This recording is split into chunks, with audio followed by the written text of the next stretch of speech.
पिताफी वेझो मीराणी बिरादरी जे माण्हुनि पारां जरवार पुलिस खिलाफ़ एहतजाज कयो वियो। ॻोठाणनि कादिर बख्श मीराणी, मुजीब मीराणी, रफ़ीक मीराणी ऐं ॿियनि जी अॻवानी में एहतजाजी मुज़ाहिरो कयो वियो। उन मौक़े ते मुजीब मीराणी ऐं ॿियनि अवामी आवाज़ टीवी सां ॻाल्हाईंदे चयो त दाया बिरादरी ऐं असांजी बिरादरीअ में प्लाट जी मालिकियत झेड़ो हलंदड़ हुयो, जंहिंमें SHO जरवार वहीद भुट्टो दाया बिरादरी जी विंगार वांदे 13 महीननि खां वठी असांखे तंग करे रहियो आहे। मुखालफ़न जी विंगार वांदे असां मथां कूड़ा केस करे रहिया आहिनि।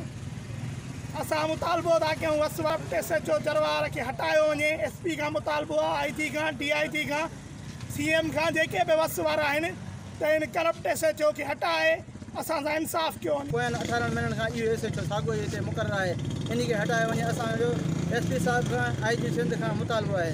अॻवाननि SSP घोटकी खां मुतालबो कयो त SHO जरवार खे हटाए इंसाफ़ फराहम कयो वञे। विज़िट कयो अवामी आवाज़ मीडिया ग्रुप जी वेबसाइट awamiawaz.pk।